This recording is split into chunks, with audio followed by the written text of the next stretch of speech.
तो होते हैं इस जहां में चेहरे भी एक जैसे और नाम भी एक जैसे, वैसे ही साहित्य में एक ही नाम की बहुत सारी रचनाएं भी होती हैं।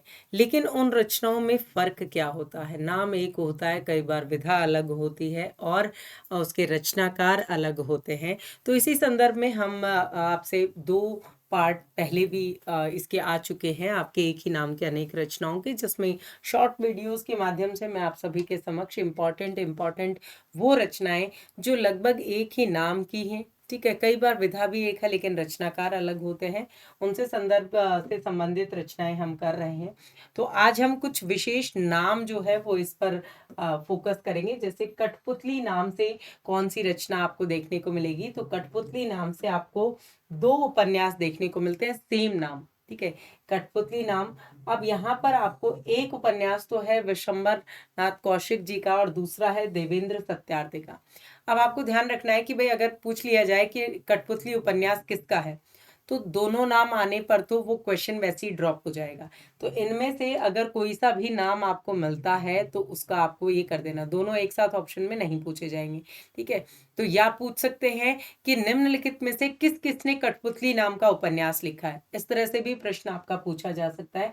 तो आपको ध्यान रखना है कि भाई विशंबर नाथ ने भी लिखा है और आपके देवेंद्र जी ने भी लिखा है, ठीक है। जैसे आ जाता है ना ए और बी दोनों, ठीक है, या बी और सी, तो ऐसे भी पूछा जा सकता है। इसलिए आपको ये चीज ध्यान रखनी है कि किसने जो है वो ये नाम लिया है। आगे बढ़ते हैं तो अब यहाँ पर देखेंगे कल्पद्रुम नाम से।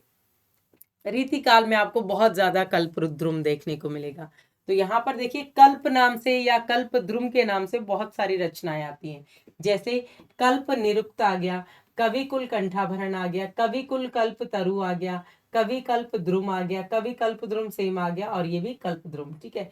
तो अब यहाँ पर आपको देखना है कल्प निरुक्त जो है वो है आपके विनय चंद सूरी जी की, ठीक है। यहाँ पर लिख देती हूँ, आपको ज्यादा इजी रहेगा।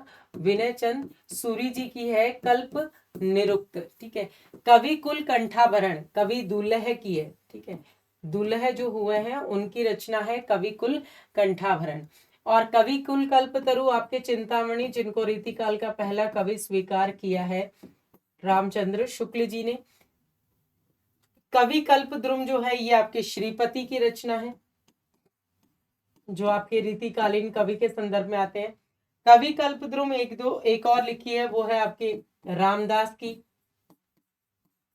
उसके अतिरिक्त एक और कवि कल्पद्रुम है, वो लिखी है आपके द्विजदेव ने, ठीक है, वो लिखी है आपके द्विजदेव ने। तो इस तरह से आप देखेंगे एक ही जैसी कितनी सारी रचनाएं आपको यहाँ पर देखने को मिल रही हैं। नेक्स्ट अगर हम आगे बढ़ते हैं तो अगला जो आपका पॉइंट है वो है खोर नाम से, ठीक है।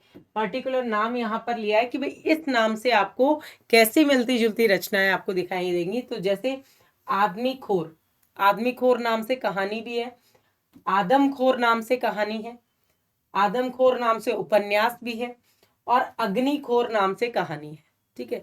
तो ये बहुत इंपॉर्टेंट है, थोड़ा थोड़ा सा डिफरेंस है लेकिन हम कंफ्यूज हो जाते हैं और कंफ्यूजन के कारण हमारे प्रश्न जो है वो गलत हो जाते हैं। तो ध्यान रखना है आपको, आदमीखोर कहानी जो है वो धीरेन्द्र अस्थाना जी की है, आदमखोर कहानी चंद्र किरण सोने रिक्सा की है, आदमखोर उपन्यास श्रवण कुमार गोस्वामी जी का है और अग्निखोर कहानी जो है वो आपके फणीश्वर नाथ रेणु जी की है। तो ये इंपॉर्टेंट है, ये वाले तो बहुत इंपॉर्टेंट रूप में आपसे बहुत बार पूछी भी जाती हैं। जो इससे रीतिकालीन वाला आ जाता है पार्ट कि कई बार हम कंफ्यूज हो जाते हैं, कवि कल्पद्रुम है, कवि कुल कंठाभरण है, तो ऐसे ही बहुत सारी रचनाएं आपको यहाँ पर देखने को मिलेंगी।